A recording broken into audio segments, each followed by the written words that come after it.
أعوذ بالله من الشيطان الرجيم بسم الله الرحمن الرحیم۔ تلاوت کردہ آیت مبارکہ کا ترجمہ۔ وعد اللہ الذین آمنوا منکم، اے ایمان والو اللہ نے تم سے ایک وعدہ کیا ہے۔ وعملوا الصالحات، اور نیک اعمال والوں سے بھی یہ وعدہ ہے۔ لَيَسْتَخْلِفَنَّهُمْ فِي الْأَرْضِ، اللہ تمہیں زمین کی خلافت عطا فرمائیں گے۔ كَمَا اسْتَخْلَفَ الَّذِينَ مِن قَبْلِهِمْ، جس طرح کہ تم سے پہلے لوگوں کو خلیفہ بنایا گیا۔ وَلَيُمَكِّنَنَّ لَهُمْ، اور تمہیں طاقتور کریں گے اللہ دینہم الذی ارتضی لہم، اس دین میں جس سے وہ اللہ راضی ہیں۔ وَلَيُبَدِّلَنَّهُمْ مِن بَعْدِ خَوْفِهِمْ امنا، خوف کے بعد اللہ دنیا میں امن پیدا فرمائیں گے۔ یعبدوننی، یہ لوگ میری عبادت کریں گے۔ لا یشرکون بی شیئا، اور شرک نہیں کریں گے۔ ومن کفر بعد ذلک، جو اس کے بعد بھی کفر کرے گا، فاولئک هم الفاسقون، یہ فاسق لوگ ہیں۔ آیت نمبر 55 پارہ نمبر 18 سورۃ النور۔ بہت خوبصورت ایمان والوں سے وعدہ ہے، وعدہ خلافت۔ خلیفہ وہ ہوتا ہے جو خود حکومت نہ چاہے، اور بادشاہ وہ ہوتا ہے جو لوگوں کے پاؤں میں پڑھ کے اپنے ووٹ مانگ کے بادشاہ بنے۔ خلافت سے پوری زمین اللہ کی خوش ہوتی ہے، اور بادشاہت سے پوری زمین پناہ مانگتی ہے۔ جو بادشاہت ہے یہ اکثر عذاب کی صورت میں امت پہ آتی ہے، اور جو خلافت ہے یہ اکثر رحمت کی صورت میں امت پہ آتی ہے۔ جب آپ کی لینوں میں نماز، ایمان اور اعمال مضبوط ہوں گے تو اللہ تمہارے اوپر ایک خلیفہ بھیجیں گے، اور ان خلفاء میں آپ جانتے ہیں سیدنا ابو بکر صدیق خلیفہ اول ہیں، حضرت عمر دوم ہیں، حضرت عثمان سوم ہیں، حضرت علی خلیفہ رابع ہیں۔ یہ چار وہ خلیفہ ہیں جو متصل اور تسلسل کے ساتھ کیا رہے ہیں خلافت کے دور میں۔ آپ دیکھیں کہ حضرت عمر کے دور میں کتنے لاکھوں مربع میل اللہ نے فتح فرمایا ہے۔ حضرت عثمان کے دور میں اس سے بھی آگے بڑھ گیا۔ حضرت ابو بکر صدیق کے دور میں کئی فتوحات ہوئی، حضرت علی کے دور میں کئی فتوحات ہوئی۔ یہ وہ خلافت تھے جن کے قیصر بھی لرزتا تھا، کسریٰ بھی لرزتا تھا، جن کو بیت المقدس کے عیسائی اور یہودی آ کر بغیر مقابلے کے چابیاں دے دیتے تھے۔ جو جہاں سے چلتے تھے دنیا وہاں پر بھاگ جاتی تھی، اور جن کے سائے سے شیطان تک بھاگ جاتا تھا جو کہ ابلیس ہے۔ یہ خلافت تھی۔ خلافت میں ہر انسان برابر ہوتا ہے، خلافت میں سب انسانوں کا مقام ہوتا ہے، خلافت میں غلام کا مقام ہوتا ہے، خلافت میں توحید کا ڈنکا بجتا ہے، خلافت کے اندر بندہ حریص نہیں ہوتا، لالچی نہیں ہوتا، متقی ہوتا ہے اور تقوی والا ہوتا ہے۔ آپ دیکھیں حضرت ابو بکر صدیق کی خلافت آئی، حضرت عمر کی خلافت آئی، حضرت عثمان کی خلافت آئی، حضرت علی کی خلافت آئی۔ یہ کتنا مضبوط دور تھا۔ اس میں فتنے والوں نے فتنے پیدا کیے اور باغیوں نے بہت زیادہ بغاوتیں بھی کی، لیکن اللہ نے ان حضرات کے ذریعے پوری دنیا کے جہاد کے میدان سجائے ہیں، ہجرت کے میدان سجائے ہیں، فتوحات کے میدان سجائے ہیں، مساجد کو عزتیں اور ترقیاں عطا فرمائی گئی ہیں، مدارس کو بلندیاں عطا فرمائی گئی ہیں۔ حضرت عمر کی اسمبلی میں اکثر لوگ وہ ہوتے تھے جن کو سورۃ المائدہ حفظ ہوتی تھی، جن کو سورۃ البقرہ حفظ ہوتی تھی، جن کو سورۃ النساء یاد ہوتی تھی۔ آج ہماری اسمبلیوں میں وہ ہیں جن کو قل هو اللہ احد بھی نہیں آتی۔ یہ بادشاہ ہیں، یہ تو ہمارے پاؤں میں پڑتے ہیں ووٹ لینے کے لیے، کہ ووٹ لیتے ہیں تو منہ بھی ادھر نہیں کرتے 5 سال، آخری سال میں یہاں پہ آتے ہیں۔ یہ صرف اور صرف دنیا اور کرپشن کے لیے پیدا ہوتے ہیں، اور یہ ساری دنیا میں اپنا مقصد نکال کر کوئی جا کے امریکہ سوتا ہے، کوئی جا کے دبئی بیٹھتا ہے، کوئی جا کے لندن ہوتا ہے، کوئی جا کے برطانیہ انگلینڈ میں بیٹھ جاتا ہے، اور یہاں سے ایسے بھاگ بھوک کے دائیں بائیں ہو جاتے ہیں۔ پھر قرآن کہتا ہے جب خلافت آتی ہے اللہ اس دین کو لاتے ہیں جس سے خدا راضی ہوتے ہیں۔ وہ دین وہاں پہ نہیں آتا جس سے اللہ ناراض ہوتے ہیں۔ یہ میلے، یہ بھنگڑے، یہ قوالیاں، یہ دربار پرستیاں، مزار پرستیاں، یہ شرک، یہ عورتوں کی بے حیائی، یہ عورتوں کی بے پردگی، اور یہ عورتوں کی دوڑیں، عورتوں کے ناچ گانے، کامیڈی ڈرامے، سینما، فلمیں، یہ تمام چیزیں آج سعودیہ والے شاہی خاندان کے جو شہزادے ہیں وہ بھی اس ٹائم بے حیائی کی اس سڑک پہ چڑھنے کی کوشش کر رہے ہیں، اور وہاں پہ سین میں آ چکے ہیں، وہاں پہ بت پرستی عرب میں دوبارہ سے کیا ہو رہی ہے، لوٹ رہی ہے، اور دبئی میں، ابو ظہبی میں، متحدہ عرب امارات میں انڈیا اپنے پیسوں سے بھی کئی جگہ پہ مندر تعمیر کرتا جا رہا ہے، اور ہمارے نبی نے فرمایا یہ بت پرستی عرب سے ختم کی گئی تھی اور یہ عرب کی طرف لوٹنے کی کوشش میں ہوگی۔ سمجھ جاؤ کہ یہ قرب قیامت کا دور آ گیا۔ کیا آ گیا ہے؟ ڈرائیونگ لائسنس، اور جو نیا شہر وہاں پہ بن رہا ہے اس میں کیا ہونا ہے اور کیا نہیں ہونا۔ حالانکہ ہمارا مرکز اور مبدا اس وقت سعودیہ ہے، ہمارا مرکز کیا ہے؟ سعودیہ ہے۔ ہم سب نے اس شہر کی تقلید کرنی ہوتی ہے، لیکن ہماری دعا ہے اللہ ان کو ہدایت دے دے، اللہ ان سب کو بتا دے کہ یہ بادشاہت ہمیشہ کے لیے نہیں ہے۔ وہ ملکہ الزبیتھ جو تھی آج وہ مر گئی کچھ عرصہ پہلے، کچھ دن پہلے، وہ 70-72 برس تک کیا رہی؟ بادشاہت میں رہی، اور 1200 سال تک ان کی تاریخ میں بادشاہت چلی ہے، اور اس کی نسل سے یہ بادشاہت چلتی رہی ہے۔ آخر اس کا کیا ہو گیا؟ اختتام ہو گیا۔ ہر چیز میں زوال ہے، لیکن بادشاہت کے بعد اس کا نعم البدل کوئی نہیں ہے، اور بادشاہت کے بعد اس کی جزا بھی کوئی نہیں ہے۔ لیکن جب خلافت آتی ہے تو اللہ کی قسم ایسا دور ہوتا ہے کہ حضرت عمر کے دور میں ایک نوجوان لڑکی اکیلی جنگل سے چلتی ہوئی جب آپ کی خدمت میں آئی، آپ نے پوچھا تو رات کو آئی ہے، بتا کیا تھا؟ اس نے کہا کوئی نہیں، کوئی بھیڑیا، کوئی درندہ، کوئی شیر۔ انہوں نے کہا کسی نے حملہ نہیں کیا۔ کہا تو نے کیا محسوس کیا رات کو چلتے ہوئے؟ انہوں نے کہا کہ میں نے دیکھا ہے، میں نے محسوس کیا ہے کہ میں نے یہ سمجھا ہے کہ میرے ہر قدم پہ عمر میرے ساتھ ہے، اور دائیں طرف بھی عمر ہے، بائیں طرف بھی عمر ہے۔ مجھے لگا کہ عمر کا کنٹرول جنگلوں میں، گلیوں میں، سڑکوں میں، شہروں میں، محلوں میں پڑا ہوا ہے۔ اور خدا کی قسم یہ وہ خلافت والے تھے جن کے 72 ٹانکے ان کی قمیضوں میں لگے ہوئے تھے، اور یہ کھدر کا لباس پہنتے تھے، ٹاٹ کا لباس پہنتے تھے، اور جن کے سادگی پہ اللہ فرشتوں سے بھی کہتے ہیں آج ابو بکر صدیق نے ٹاٹ کا لباس پہنا ہے، تم بھی انسانی شکل میں جاؤ ٹاٹ کا لباس پہن کے بیٹھ جاؤ۔ یہ خلافت والے ہیں۔ یہ کون ہیں؟ خلافت والے ہیں۔ انہوں نے کبھی اپنی بادشاہت کو نہیں چمکایا، بادشاہت کو نہیں چمکایا، ایک ایک کا بوجھ اٹھانا، ایک ایک کی خدمت کرنا، ایک ایک کا گشت کرنا، اور پوری دنیا کے اندر اس نظام مملکت کو چلایا۔ اس کو خلافت کہتے ہیں۔ دعا کیا کرو اللہ ہمیں خلیفہ دے۔ یہ 4 بادشاہ ہیں، شکلیں بدلتے ہیں، پارٹیاں بدلتے ہیں، اور کرپشن پہ کرپشن کرتے ہیں، ایک دوسرے پہ گند پھینکتے ہیں۔ پاکستان کو 70 سال سے اوپر ہو گئے، ہمیں کیا ملا ہے؟ اور یہاں پہ بادشاہوں کے چہرے، پارٹیوں کے چہرے، نہ ان کو شرم آتی ہے، نہ کسی کو حیا آتی ہے۔ کبھی مسلم لیگ والے آ گئے ہیں، کبھی پیپلز پارٹی والے آ گئے ہیں، تحریک انصاف والے آ گئے ہیں، کبھی دوسرے آ گئے، کبھی تیسرے آ گئے۔ ان کے علاوہ آج ہمارے پاس ہے کیا؟ ان کی سیاست کے اندر آج ہم چل رہے ہیں۔ آج فوجیں ہماری ہیں، آرڈر کسی کے ہیں، حکومتیں ہماری ہیں، آرڈر کسی کے ہیں، بندہ ہمارا ہے، اس کے اوپر کنٹرول کسی کا ہے۔ خلافت میں یہ کچھ نہیں ہوتا۔ خلافت میں یہ آج افغانستان میں الحمدللہ خلافت کی جھلک ہے۔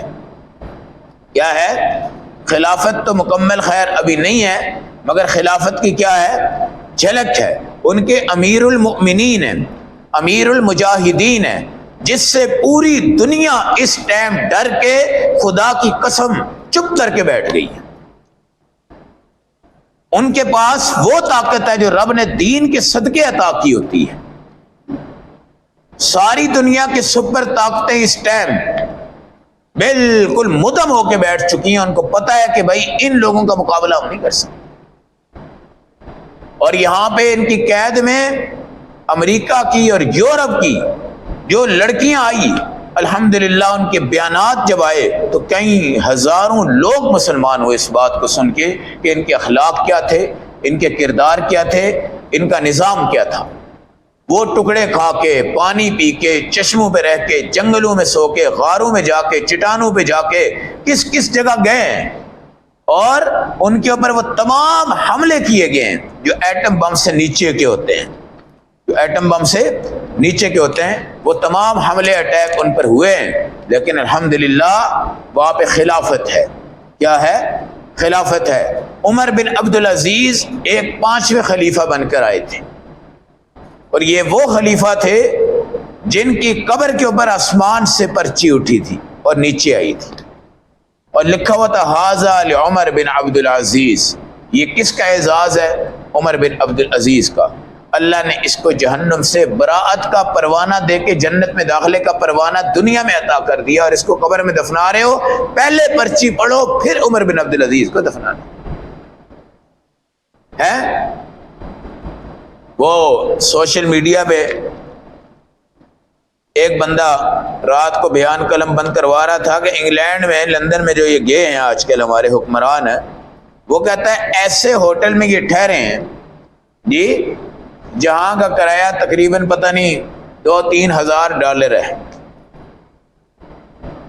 ایک کمرے کا کرایہ، پوری کابینہ والی واس ہو رہی، اور ادھر ملک ہمارا دیوالیہ اور بجلی کے بلوں پہ بیڑا غرق کر کے امت کو، عوام کو بے وقوف بنا رہے ہیں۔ باقی دنیا کے جتنے ممالک میں چلے جائیں، ہر بندہ اپنی قوم سے شیئرنگ کر رہا ہے، اور وہ ملک بھی اپنی قوم سے شیئر کرتے ہیں، اور یہاں ہر طرف سے پیٹرول سے ہمیں خوش کر دیتے ہیں جی، اور تیل سے ہمیں ناراض کر دیتے ہیں، چینی سے خوش کر دیتے ہیں، پتی سے ناراض کر دیتے ہیں، ایسے ہمیں گھمایا جا رہا ہے، ایسے ہمیں گھمایا جا رہا ہے۔ یہ ہے بادشاہت، یہ ہے ظلم، اور یہ گناہوں کی سزا ہیں۔ یہ جتنے بادشاہ ہیں نا اس وقت پاکستان میں، یہ ہمارے اوپر کوئی اللہ کی رحمتیں نہیں ہیں، یاد رکھنا، یہ ہمارے گناہوں کی سزا ہے، یہ ہمارے گناہوں کی سزا ہے۔ شکر ہے کہ ہم پاکستان اور اسلامک ملک کے باشندے ہیں الحمدللہ۔ تو بادشاہت سے پناہ مانگا کرو، بادشاہت نہیں، خلافت۔ اور خلافت کس کو کہتے ہیں کہ دنیا جا کر خود امیر بنا کے اس کے ہاتھ میں بیعت کر لیں، اس کو خلافت کہتے ہیں۔ حضرت عمر بن عبد العزیز کے دور میں عید کے دن آپ کی بچیاں منہ پہ کپڑا لپیٹ کے بیٹھی ہوئی تھی۔ پوچھا بیٹی کیا بات ہے؟ خاموش۔ بیوی نے کہا میں بتاتی ہوں۔ بچیوں کے ہاں سالن نہیں تھا، پیاز کے ساتھ کھانا کھایا ہے تو منہ سے سمیل آ رہی ہے۔ کیا آ رہی ہے؟ آپ چونکہ آ رہے تھے عید پڑھا کے تو ہم نے سوچا تمہارے ابا کو سمیل آئے گی، تم کپڑا باندھ لو۔ یہ خلافت والے ہیں، اور یہ کوئی بادشاہ یا ایم پی یا ایم این اے ہے کہ جس کے بچوں نے ایسا کوئی پیاز کے ساتھ روٹی کھائی ہو یار؟ ان کے بچے کہاں پڑھتے ہیں، کہاں جاتے ہیں، کہاں رہتے ہیں؟ یہ اس طرح ہمیں لوٹتے ہیں لوٹتے ہیں لوٹتے ہیں، اور تھیلے بھرتے ہیں، اور بھر کے جناب سائڈ پہ ہو جاتے ہیں، اور بیچ میں ہم رہ جاتے ہیں، اور پھر کہتے ہیں جی پاکستان کی عوام کے اوپر فی آدمی پہ اتنا قرضہ ہے، فی آدمی پہ اتنا قرضہ ہے۔ یار ہمیں کوئی اپنی والدہ کی پیٹ سے قرضہ ملا ہوا ہے؟ وہاں سے ہم آ کے اس وقت مقروض ہو چکے ہیں۔ آخر پاکستان ہے، اسلامک ملک ہے، اگر یہاں پہ شرعی تجارت ہو، سود سے پاک نظام ہو، شراب سے پاک نظام ہو، حرام سے پاک نظام ہو، ہماری دولت میں، ہمارے ایمان میں برکتیں کیوں نہیں آتی؟ یہ تمام چیزیں آج بادشاہت کی ہم سن رہے ہیں، اور خلافت اللہ سے مانگ رہے ہیں، اور قرآن کہتا ہے کہ تمہیں خلافت ملے گی جس طرح پہلوں کو خلافت ملی۔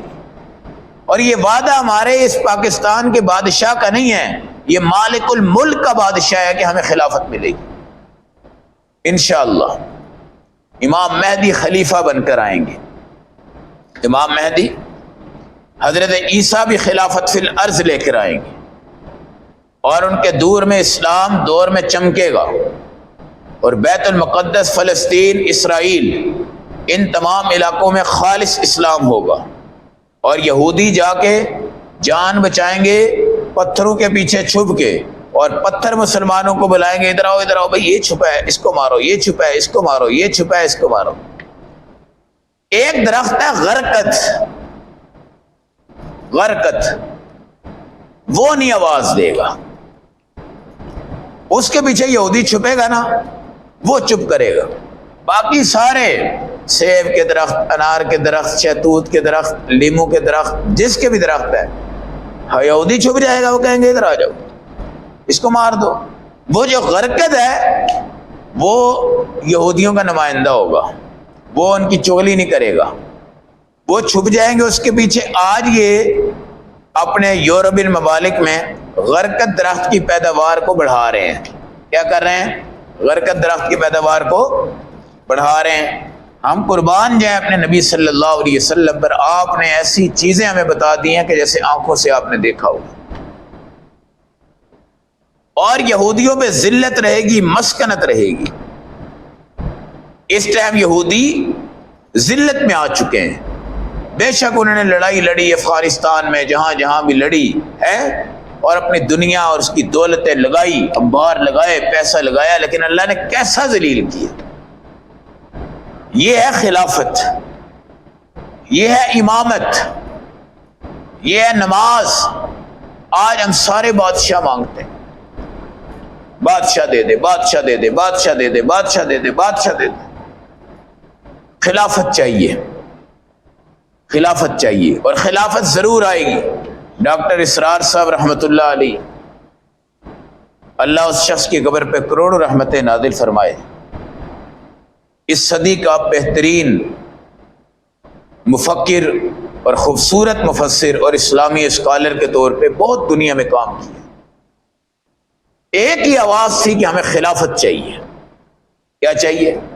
ہمیں یہ بادشاہت نہیں چاہیے، بلکہ کیا چاہیے؟ آج تک تنظیم اسلامی ان کی جماعت ہے. جی دیکھا ہے کہ ابھی الیکشن میں آئی ہو، یا الیکشن کمپین کی ہو اس نے، یا ڈاکٹر اسرار صاحب نے کسی وزیر کے ساتھ کھڑے ہو کے اعلان کیا جی میں مسلم لیگ کے ساتھ ہوں اور جماعت اسلامی اور دوسرے اور تیسرے اور فلاں کے ساتھ. کبھی آپ نے نہیں دیکھا ہوگا، کبھی ان کی جماعت کو نہیں دیکھا ہوگا، کبھی کوئی الیکشن کے پین بن کر نہیں جاتے ہوئے دیکھا. اس لیے کہ ان کا مشن تھا کہ یہ بادشاہت ہم اس سے پناہ مانگتے ہیں. ہم کیا چاہتے ہیں بھائی؟ خلافت چاہتے ہیں. اگر خلافت آ جائے تو سود کا بل پاس کروانے کی ضرورت نہیں ہے. انشاءاللہ ایٹومیٹکلی سود کا خاتمہ ہو جائے، شراب کا خاتمہ ہو جائے گا، قتل و چوری. اور قرآن کہتا ہے لَيُبَدِّلَنَّهُم مِّن بَعْدِ خَوْفِهِمْ أَمْنًا. خوف کے بعد خدا امن عطا فرما دے گا. خوف کے بعد خدا. ہمارا ایک ایم پی اے بھی ہوتا ہے نا، 20 گارڈ ساتھ لے کے چل رہا ہوتا ہے. رات کو سوتا ہے تو 10 گارڈ اس کے باہر کھڑے ہوتے ہیں. شاید اس کے کمرے کے باہر والے کمرے میں بھی 2 گارڈز ہوتے ہوں. ان کی کیا زندگی ہے؟ ان میں کسی کو کوئی سکون ہے؟ لیکن خلیفہ وہ ہوتے ہیں جو پیدل جا رہے ہوتے ہیں، پیدل آ رہے ہوتے ہیں، کوئی ان کے ساتھ سیکورٹی نہیں، کوئی ان کے ساتھ باڈی گارڈ نہیں، کوئی چیز نہیں.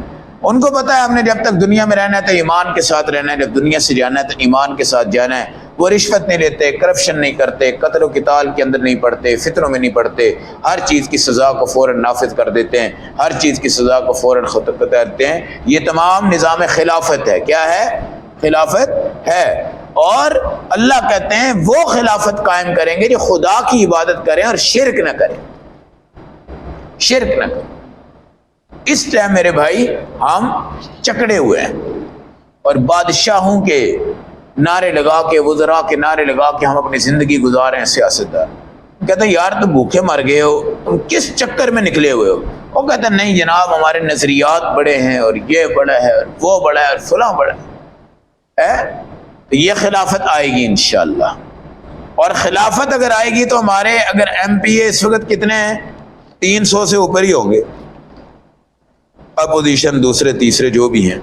یہ داڑھی کے بغیر کوئی نہیں ہوگا، پگڑی کے بغیر کوئی نہیں ہوگا، سفید کرتوں کے بغیر کوئی نہیں ہوگا، پونچے ان کے انشاءاللہ اوپر ہوں گے. اور گاڑیاں ان کی یہ مرسڈیز نہیں ہوں گی. کوئی چنگچی پہ جائے گا، کوئی موٹر سائیکل پہ جائے گا، کوئی سائیکل پہ جائے گا، کوئی پیدل جائے گا انشاءاللہ. یہ خلافت ہوتی ہے. یہ کیا ہوتی ہے؟ خلافت ہوتی ہے. اور یہاں تو جب ایم پی اے بنتے ہیں تو اس کی تمام فیسلٹیز سامنے آ جاتی ہیں. یہ آپ کی کوٹھی ہے، یہ آپ کی گاڑی ہے، یہ آپ کا نوکر ہے، یہ آپ کا خادم ہے، یہ آپ کا سیکٹری ہے، یہ آپ کے نمبر ہیں، یہ آپ کا یہ ہے، یہ آپ کا یہ.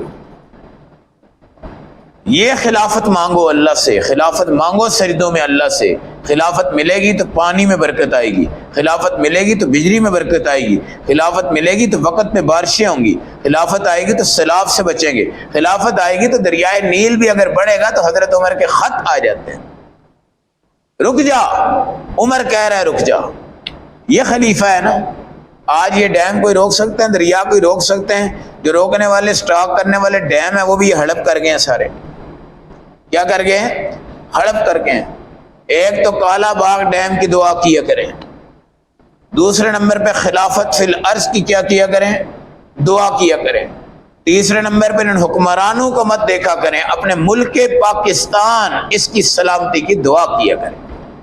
یہ بہت بڑی نعمت ہے، بہت بڑی نعمت ہے. ہم اس تصور سے بھی بہت دور ہیں کہ یہ پاکستان کتنی بڑی نعمت ہے. صرف ہماری دعا یہ ہے یہ حکمرانی سے ہماری جان چھوٹے، اللہ ہمیں یہاں خوبصورت قسم کا خلیفہ عطا فرما دے جو ہماری قیادت کرے اور پورے بازار نماز کے ٹائم بند ہو جائے، پوری دکانیں بند ہو جائیں، مسجدیں کھچا کھچ بھر جائیں، اور حرم شریف کی طرف لکھا ہوا آ جائے کہ اس گیٹ پر اب گنجائش نہیں ہے، اس پہ گنجائش نہیں ہے، اس پہ گنجائش نہیں ہے. باہر پورے ہو جائیں، باہر بھی لکھا اب گنجائش نہیں ہے. طبیعت خوش ہو جاتی ہے، طبیعت خوش ہو جاتی ہے. اور یہاں پر ہم کیا ہیں بھائی، آدھی صف بھی ہماری نمازیوں کی نہیں ہوتی اور پوری مسجد خالی پڑی ہے، پوری مسجد خالی پڑی ہے. جمعے میں آ جائیں، ورنہ نمازوں میں حالات یہی ہوتے ہیں. کوئی 10 12 15 صبح ہو گئے، کوئی 15 20 25 اس ٹائم ہو گئے، 30 ہو گئے، 40 ہو گئے، 50 ہو گئے. بڑے افسوس کی بات ہے، بہت بڑی حیرت کی بات ہے. پہلے یہاں پہ باہر کوئی دکان ہی نہیں ہوتی تھی. اوان مارکیٹ کے اندر بھی دکانیں میرا کوئی 150 200 ہوئی ہوگی. اب تو میرا خیال ہے کہ یہ دکانیں ساری ملا کے نا 1000 سے اوپر دکانیں بن جاتی ہیں. یہ ساری سسٹم جو ہے، اتنی دکانوں کے ہوتے ہوئے بھی نمازی وہی 10 20 30 10 20 30 40. اللہ ہم سب کو مرنے سے پہلے ہدایت نصیب فرما دے.